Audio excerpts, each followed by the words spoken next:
Bonjour à tous. Bonjour. Alors, est-ce que vous nous entendez? Je vais mettre un petit message dans le chat. Moi, je t'entends bien, Géraldine, il n'y a pas de sujet. Alors, ça va. Alors, on me dit que c'est bon, on nous entend bien. C'est bon. Top. Génial. Alors, ce que je vous propose, c'est on va commencer tranquillement avec les règles du jeu du webinar. Je pense qu'il y a beaucoup qui sont des habitués de nos webinars. Mais bon, on refait quand même une petite passe. Donc, vous voyez, il y a plusieurs onglets en bas à droite de votre écran, un onglet chat. Donc, n'hésitez pas à venir nous faire un petit coucou dans le chat, nous donner un peu vos feedbacks, etc.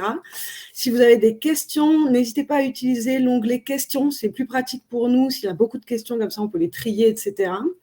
Vous verrez pendant le webinar, on enverra, on adore avoir votre avis, et du coup, on enverra plusieurs sondages.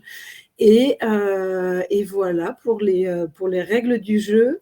On va faire juste une petite récap sur qui on est. Donc juste Quick MS, donc on est un éditeur de logiciels RH. On a pour mission d'être le meilleur assistant RH que vous ayez jamais connu. On travaille sur deux outils. Un outil graphique qui fait du reporting RH et notamment de l'automatisation de la BDESE, et un autre logiciel qui s'appelle Crew et qui va libérer le potentiel des équipes par notamment la gestion des entretiens des collaborateurs. Et donc, voilà pour la petite présentation. Christophe, je vais te laisser un peu expliquer le pourquoi du comment de ce thème. Alors, attends, tu m'entends encore? Ouais, nickel. Il me force à me rafraîchir la page, donc je te laisse te présenter Allez, ça et je marche à tout de rafraîchis la suite. page. Allez, parfait. Alors, pour ceux qui ne me connaissent pas, donc, je suis Géraldine Ratry et je suis responsable marketing. Et du coup, donc, j'accompagne régulièrement Christophe dans ses webinars et dans ses idées de webinars. Donc voilà, vous commencez à être pas mal. Donc c'est top. On va attendre juste quelques secondes que Christophe se reconnecte.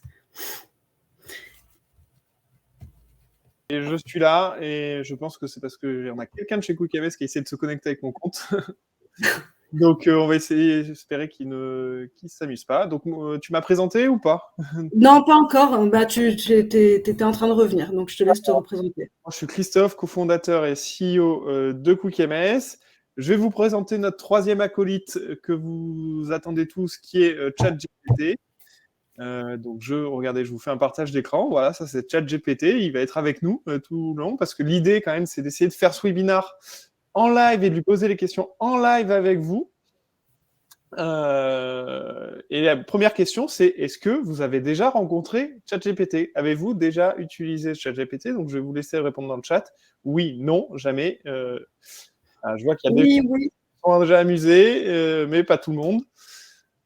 Bon. Oui, il y aura un replay pour ceux qui demandent. Et les réponses sont oui, non, c'est assez. Ouais, donc on a un équivalent. peu de tout. Donc l'idée là, aujourd'hui, c'est de tester 7 cas d'usage. Et à la fin de chaque cas d'usage, on va le noter tous ensemble pour voir si on est content de sa réponse ou pas. Et on va utiliser une technique de notation qui s'appelle le Wow Score. Vous verrez, c'est assez simple. En fait, vous n'avez que 3 choix. Waouh, c'était fou, c'est OK et c'est bof. Au moins, c'est tranché comme score.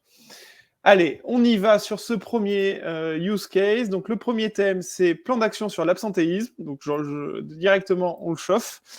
Donc, je fais un copier-coller pour gagner du temps. J'ai déjà préparé les questions qu'on allait lui poser et je lui envoie. Donc, comme vous pouvez voir, je lui ai demandé la question, c'est mon entreprise est composée de 1000 collaborateurs. Nous travaillons dans le secteur de l'alimentaire. Nous faisons face à un gros problème d'absentéisme. Peux-tu me donner un plan d'action pour faire baisser le taux d'absentéisme de 15 à 9. Et ben, je vous laisse du coup découvrir sa réponse en live avec moi.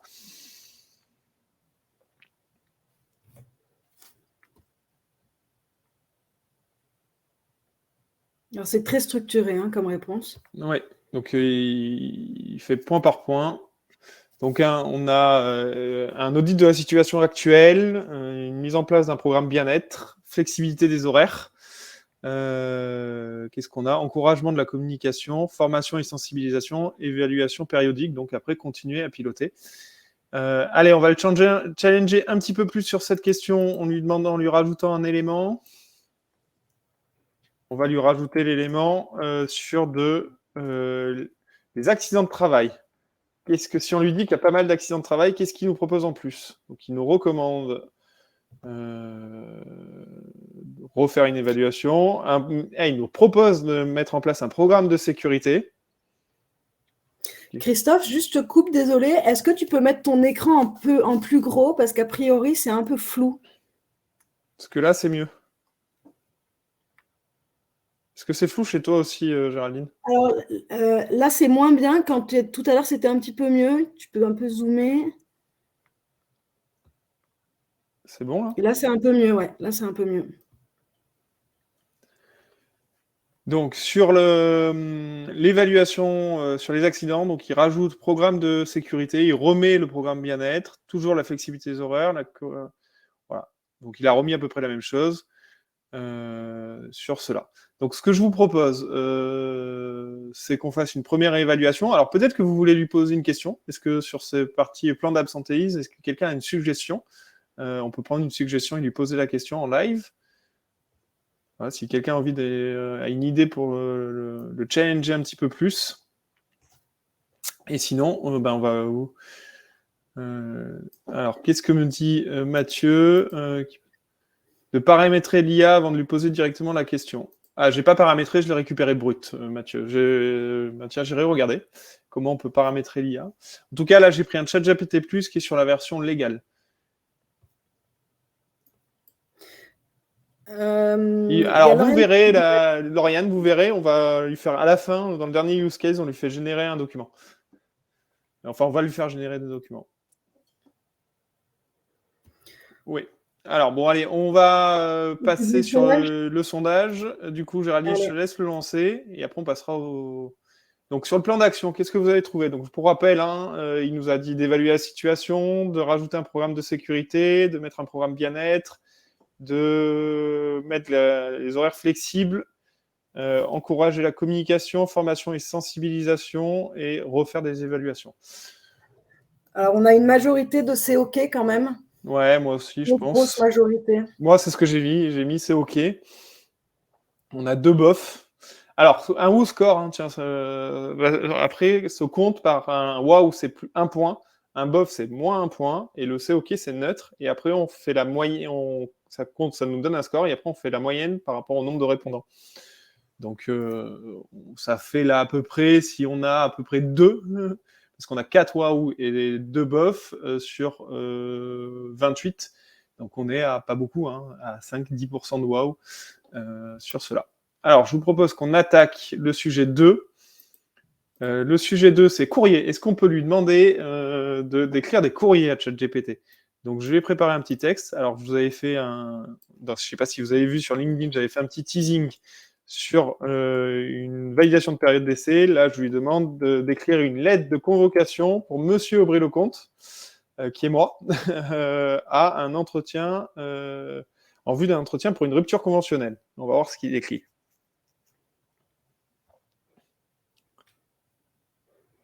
C'est rigolo parce qu'il a vraiment les codes on écrit l'adresse, le nom, etc. En haut à gauche.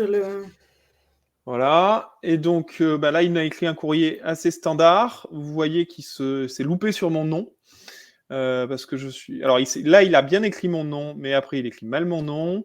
Moi, j'aimerais lui demander d'enlever cette partie-là, qui est trop, pour moi, politique naïf.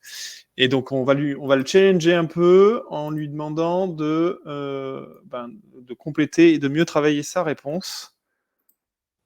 Je dis, il faut bien que tu mettes l'objet convocation à un entretien en vue d'une négociation et de bien prendre compte que mon nom, c'est mon nom et de rajouter une partie sur qui peut être accompagné, par exemple.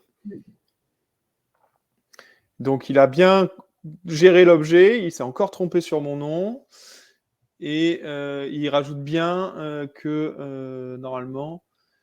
Alors la dernière fois, il avait bien rajouté, vous êtes invité à vous présenter à l'heure, vous pouvez également être représenté. Donc il m'a bien rajouté la partie représentée ici que je lui ai demandé. Voilà. On a une question de Aziza et je ne suis pas sûre qu'on ait testé ça. C'est est-ce qu'on peut lui demander de mettre en gras, en forme, en fait, les textes, Tiens. italique, couleur? Une bonne question, ça. Peux-tu réécrire le texte en mettant les noms et prénoms en gras? On essaye.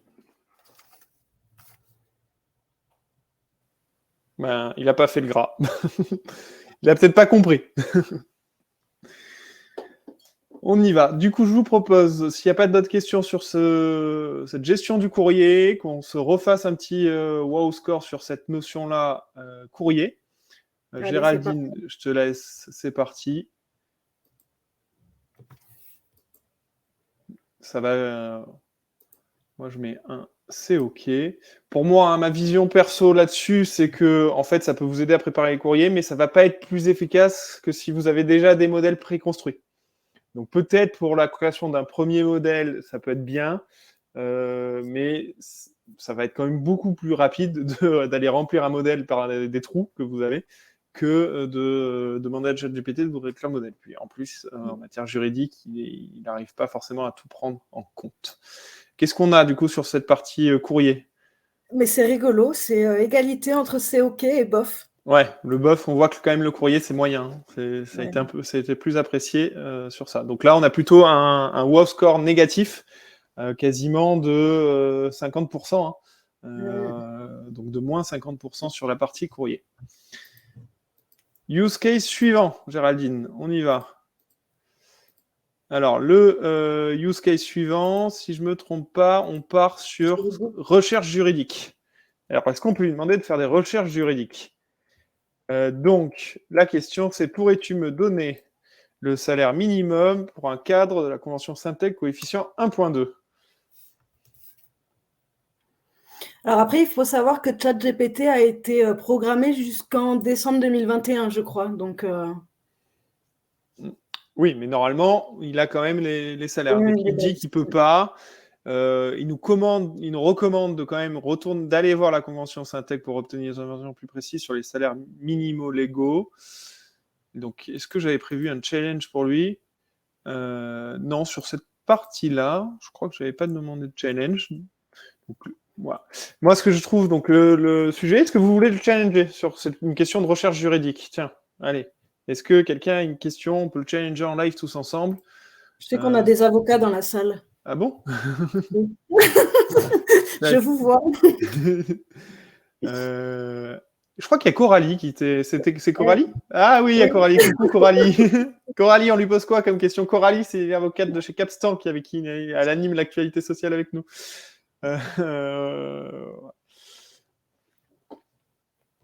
Ah oui, non, mais on peut lui poser une autre question, sinon, allez, je vous en mets une autre, j'en avais une autre. Côté juridique, en France, dans quelles circonstances j'ai le droit de refuser un congé payé à un collaborateur? Sinon, il y avait Leslie qui proposait le cumul emploi-retraite. Allez, bon, on pose la question de Leslie après. Donc, il nous dit qu'on peut refuser si ça entraîne une surcharge de travail pour le reste de l'équipe et que cela peut nuire à la bonne marge de l'entreprise, coïncide à une période critique pour l'entreprise, si le collaborateur n'a pas respecté les procédures de demande de congé appropriées, telles que la demande de congé suffisamment à l'avance. C'est pas mal quand même. Alors, pour moi, c'est pas des raisons légales, le point 1 et le point 2, c'est plutôt du bon fonctionnement de l'entreprise, mais effectivement, le point 3, c'est une vraie règle légale. Coralie pourra nous confirmer dans le chat. Si le collaborateur, je crois, doit poser ses congés au moins un mois à l'avance, toute demande avant, plutôt, peut être totalement refusée sans justification. Après, s'il les pose en avance, il faut lui donner des justifications de refus. Après, on peut tester le cumul emploi-retraite, comment cela fonctionne? Allez, on y va. Cumul emploi, je fais un petit copier-coller de ce que nous propose Leslie. Je découvre avec vous, là, celle-là. En retraite, enfin, permet aux personnes.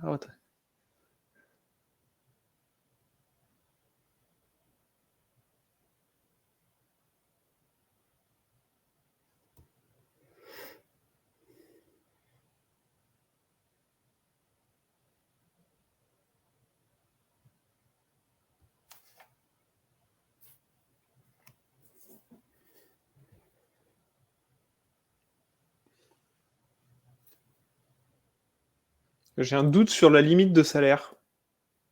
Mais peut-être... je sais pas si quelqu'un est d'accord sur cette notion de limite de salaire. Je saurais Oui. pas dire. Les avantages sociaux peuvent continuer à bénéficier de certains avantages que les... Oui, bon, ça, même quand tu as la retraite, tu as le droit à la couverture maladie. Et oui, Coralie, toujours le réflexe de consulter les conventions, les règles, etc. Allez, je te propose On voit qu'on le parte sur sondage. le sondage pour voir un petit peu comment vous jugez ChatGPT en Allez, matière de recherche juridique. et c'est parti. Moi, là, je lui mets un bof quand même sur ce sujet-là.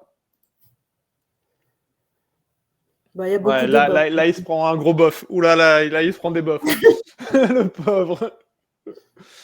Le pauvre, il prend des bofs. Ouais, bon, c'est un total échec sur ce sujet. 0 Y. Il y a quand même quelques OK, des gens sympas, neutres. Et voilà. On y va. Use case suivant. Management. Si on lui demandait des conseils en matière de management à ChatGPT, on y va. Et là, je lui parle d'un conflit entre un manager et un collaborateur, que le collaborateur n'est plus du tout motivé. Et je lui demande 5 conseils et je lui donne quelques infos sur le manager et sur le collaborateur. Donc, il nous propose d'établir une communication ouverte et honnête, déterminer les causes profondes du conflit, établir des objectifs clairs et des attentes réalisables, favoriser la collaboration et la coopération, encourager la formation et le développement professionnel. Alors, il nous prévient quand même que ça peut être complexe et difficile à résoudre. Il est important d'agir rapidement et de manière efficace pour minimiser les impacts négatifs. Allez, moi j'avais envie de le challenger avec un autre élément.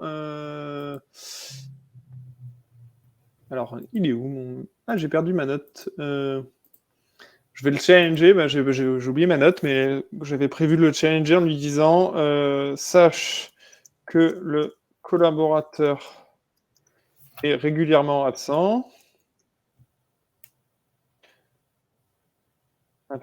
et que le manager a un caractère difficile. Et du coup, il réfléchit. Évaluer les absences. Gérer les caractères, encourager le manager à adopter une attitude professionnelle, gérer son caractère difficile pour éviter les conflits futurs. Et encourager la responsabilité. Mettre en place un plan d'action et surveiller les progrès.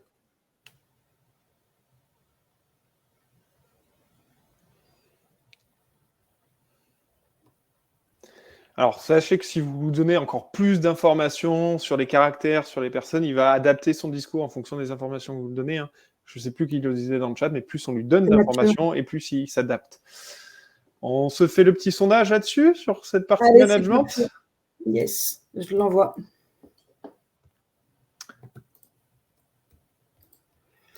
Et... il a quand même des meilleures notes. Hein. Donc là, on est plutôt du C OK. Moi, c'est ce que j'ai mis, c'est OK. Du bof. Il y a quelques personnes qui lui mettent bof et 2 personnes qui lui mettent wow. Ça continue à monter les votes.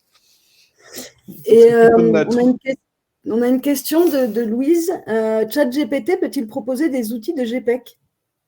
Ah c'est-à-dire, je lui demande une liste d'outils. C'est Louise, hein, c'est ça? Oui. Où il peut faire de la GPEC. On attend de voir si elle peut spécifier un peu. Si c'est la liste d'outils, ça fait partie du dernier use case qu'on va voir ensemble. Malheureusement, il ne connaît pas QuickMS encore. Hein.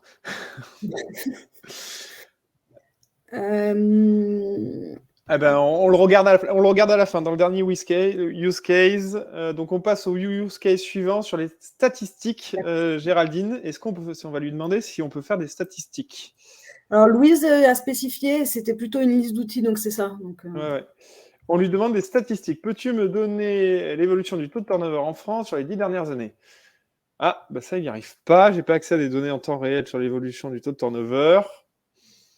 Il me conseille d'aller, tiens, il ne me l'avait pas dit quand j'avais fait le test, il me conseille d'aller voir l'INSEE ou l'Observatoire des RH, ou encore des rapports publiés par des entreprises de conseil en ressources humaines.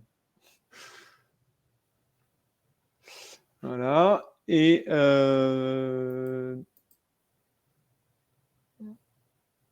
donc après, si je lui demande juste entre 2 années, il me répond qu'il peut pas. Ça, c'est ce qu'il m'avait déjà fait quand j'ai fait la répétition.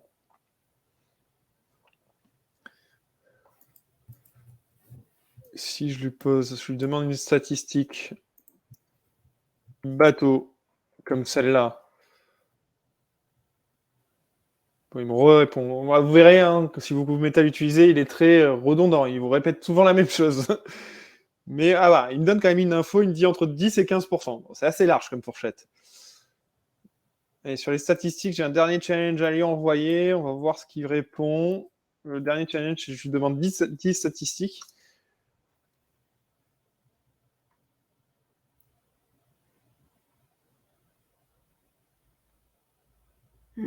Ah, bah hier, il m'avait pas répondu la même chose. Non. Tiens, c'est intéressant. Donc ça va être un bon cas d'usage. Je vais vous montrer ce qu'il m'avait répondu hier en vous partageant mon écran. Donc je vais refaire un partage d'écran parce que j'avais fait une capture d'écran. Donc je vais vous partager ce qu'il m'avait répondu hier. Je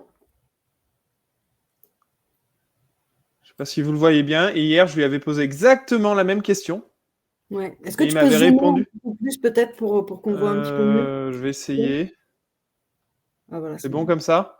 Hier, je lui ai posé exactement la même question. Il m'avait sorti 10 statistiques. Et là, ça m'avait bluffé. Alors là, je suis déçu de ce qu'il me répond aujourd'hui. Et là, ça m'a bluffé. Et un des problèmes qu'on détecte avec ChatGPT, c'est qu'il n'est pas stable dans ses réponses. Et qu'en fonction du moment où on le trouve,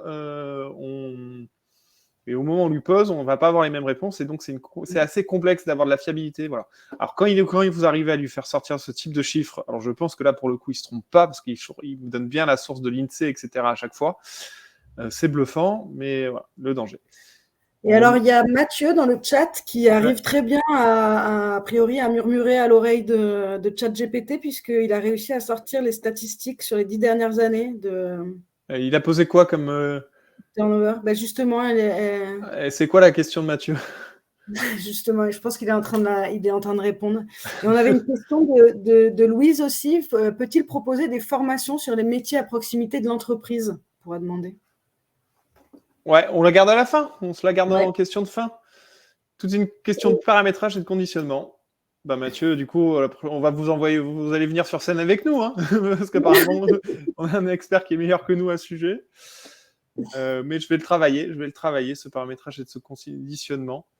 Allez, je repartage ChatGPT pour voir les use cases suivants. Enfin, on peut voter, On y va Géraldine? Allez, c'est parti, je l'envoie.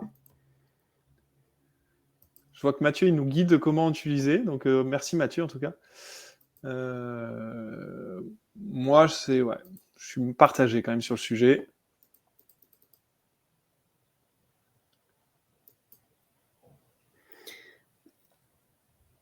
D'accord. Ah bah tiens, je vais tester. Oublie ce qui précède, tu es un professionnel. Je vais essayer de faire la question de Mathieu pendant que vous répondez au sondage pour voir s'il me répond la même chose. Bah, il est pas content, moi. Hein. Non, peut-être qu'il doit reprendre enfin, il doit considérer que la réponse du haut prévaut et que du coup, comme il t'a répondu qu'il ne sait pas. Je sais pas. En tout cas, c'est une majorité de bof pour les statistiques. Et bon, je pense que du coup, Mathieu, vous allez répondre plutôt content parce que vous savez parler à ChatGPT. On y va. Du coup, après, j'avais quoi encore comme use case? Je crois qu'on arrive dans la fin des use cases. Attendez, On arrive à la fin, il reste stratégie de recrutement. Stratégie de recrutement, exactement. On y va.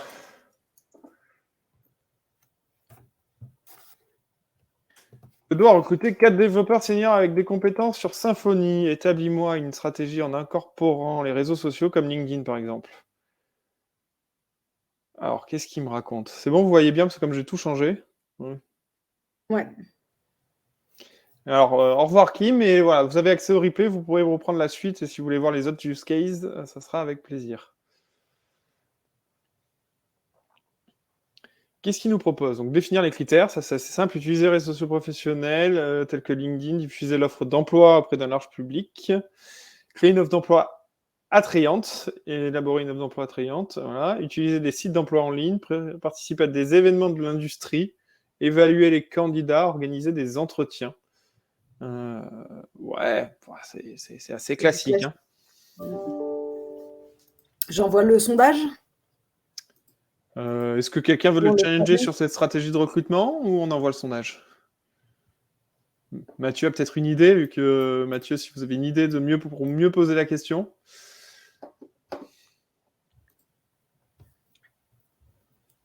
Alors, on voit Mathieu est en train de nous susurrer une idée. On va voir.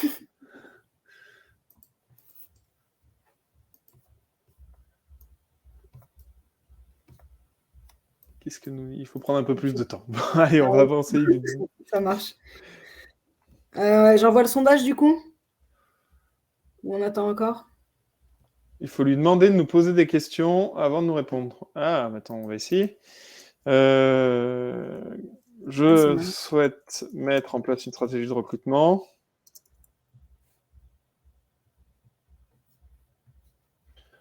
J'ai besoin de quoi as-tu besoin pour établir de quoi as-tu besoin? J'aime bien les webinaires où j'apprends en même temps que les gens qui sont avec moi pour m'aider.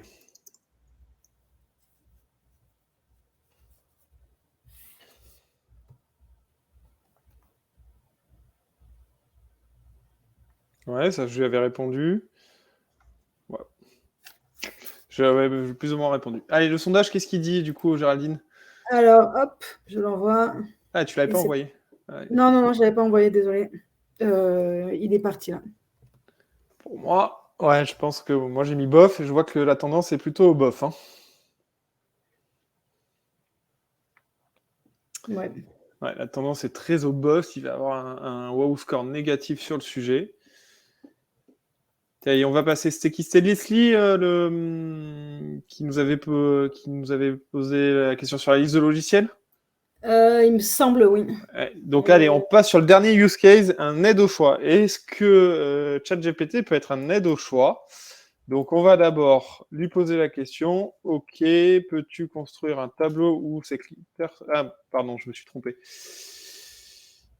Stop génératif, j'ai loupé la première question. Allez, on lui reparle. Voilà. J'ai besoin de choisir un logiciel pour gérer les entretiens collaborateurs managers. Ce logiciel doit pouvoir être paramétré, suivre l'avancée des objectifs, permettre l'évaluation. Donc il peut m'aider. Donc il est en train de me lister une liste de critères. Il a plus ou moins récupéré les critères que moi je lui avais donné dans la première question. On va voir s'il en rajoute d'autres.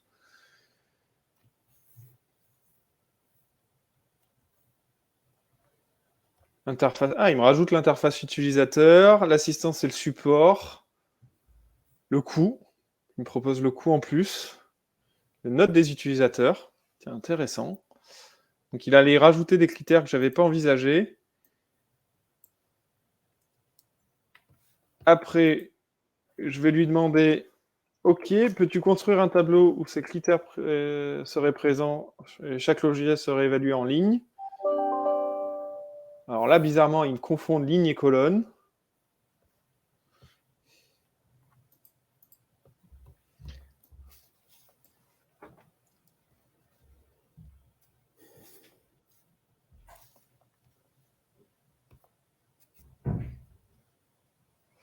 Ok, je veux pas ça. Moi, je veux que tu inverses la colonne et ligne et ne pré-remplis pas les réponses et prévois 10 logiciels.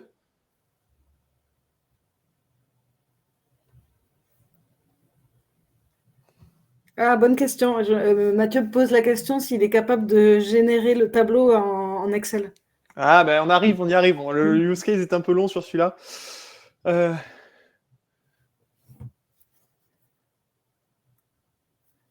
Alors là, je lui ajoute une liste de logiciels que tu... remplis la colonne logiciel avec... je vais dire, remplis la colonne logiciel avec des logiciels connus dans les RH et crée une colonne de note moyenne incluant la formule d'Excel. Alors, qu'est-ce qu'il me fait?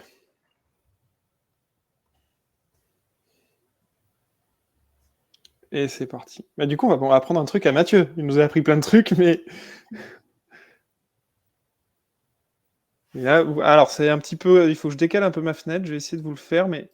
Parce qu'il est parti là. Et regardez, il me rajoute la formule d'Excel average. Mais il génère pas le tableau au format Excel. Ah ben, on va aller le copier. On peut après s'amuser à le copier dans Excel, voir ce que ça donne. Mais oui, ça va... Alors, ah oui, de demander de générer le fichier Excel. Ouais. Ok, on va lui demander. Alors, peux-tu corriger, parce qu'il s'est trompé, corriger la formule average par moyenne. Déjà, j'ai besoin de lui demander de corriger. Donc, parce que en Excel average en français, ça ne marche pas et on a besoin d'avoir la formule écrite comme ça. Et derrière, donc dernière question, on va lui demander de générer le fichier. On va voir s'il sait faire le fichier Excel. Je ne sais pas, ça, je l'ai pas testé. Donc, j'ai aucune idée de ce qu'il fait. Bon, vous voyez, je suis assez vexé. Hein. Il n'a pas mis mes outils dans la liste, mais c'est quand même super intéressant. Peux-tu générer... Alors, en plus, moi, j'ai l'habitude de taper en formule politesse, mais sachez que, en fait, vous pouvez lui donner des ordres. Génère le fichier Excel. Ah, il ne sait pas faire. Mais par contre, ce qu'on peut faire, c'est que je vais arrêter le partage et je vais vous le repartager derrière. Hier, j'avais réussi, je ne sais pas si ça va marcher, mais vous pouvez du coup faire un copier-coller du tableau, ouvrir Excel et derrière, vous le mettez dans Excel. Ah, là, il m'embête. Attendez, je vais le remettre en grand, ça sera plus simple. Clac. Ah, il faut bien le sélectionner. Je vais ouvrir Excel. Comme ça. J'ouvre un Excel. Et je pense que derrière, ça va marcher.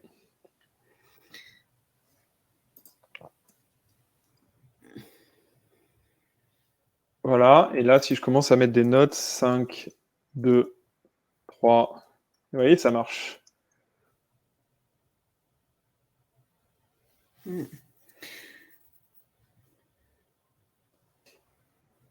Voilà. Allez, moi, c'est une des parties qui m'avait le plus bluffé quand j'ai fait la répétition. Je te propose de lancer le sondage. On va voir si ça vous a aussi bluffé. Oui, on a juste une question de Noureddin qui demande si ChatGPT corrige les fautes d'orthographe. En tout cas, ChatGPT est très bienveillant avec moi. Il ne me pointe pas et il accepte mes fautes d'orthographe. Comme vous avez pu le voir, moi, je suis dyslexique et il n'en a pas prêté attention. Et ben, je peux lui demander. Donc, je vais lui demander où est-ce que j'ai fait une faute. Je crois que je sais que dans mes copier-coller, j'avais des fautes parce que je les ai fait vite.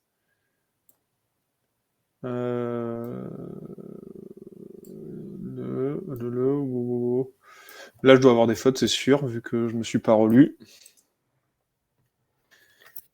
Peux-tu corriger les fautes d'orthographe?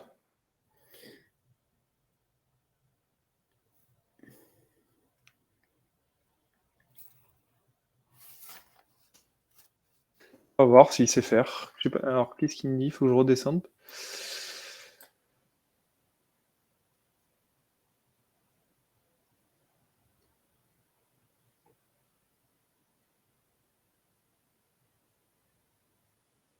Alors moi, je suis désolé. Est-ce que tu vois s'il a corrigé des fautes, Géraldine? Pour moi, ça a l'air bon. Qu'est-ce qui m'a changé? Alors, il a mis collaborateur manager, il a mis des S là. Ouais. Par exemple, ici, j'avais pas mis NES, il a mis un tiret et des S. Puis il a même changé le sens de mes phrases. Hein. Oui. Il a changé la tournure. Ce logiciel doit pouvoir être paramétré. Effectivement, il y a Non, il n'a des pas changé. accents qui ont été rajoutés. Ouais. Ouais, alors je n'irai peut-être pas jusque-là, mais apparemment, il arrive à améliorer Oui. la qualité de l'écriture. Si vous cherchez un logiciel qui corrige très bien les fautes d'orthographe, je vous conseille Merci App, que nous, on utilise en interne. J'ai zéro gain ou quoi que ce soit de vous en parler, c'est juste une super solution. Merci-App marche très très bien. Et du coup, donc j'ai lancé le sondage et on a quand même une grande majorité de wow et de c'est OK. Donc, Ouais, donc là, il est positif. Il y a juste une personne qui a dit bof. Donc, OK. et dans l'ensemble, c'est super positif. Bon, en tout cas, voilà, nous, on va concaténer ces statistiques et vous donner son wow score sur ces 7 use cases. Donc, on va voir s'il est positif ou négatif. Donc, c'est assez intéressant. Moi, ça m'a passionné de préparer ce webinaire. Ça a été un petit challenge de regarder de comment ça fonctionne, etc. Ravi qu'on ait été quasiment une quarantaine à partager le sujet et avoir plein de votes. Moi, je vous remercie beaucoup, beaucoup, beaucoup. J'espère que je vous reverrai bientôt dans un prochain webinar. Géraldine, je te remercie pour ton aide et ton assistance. Et on va faire une spéciale dédicace à Mathieu. Merci pour les conseils dans le chat, Mathieu. Et je vais essayer de m'entraîner pour être encore meilleur avec ChatGPT en suivant vos conseils.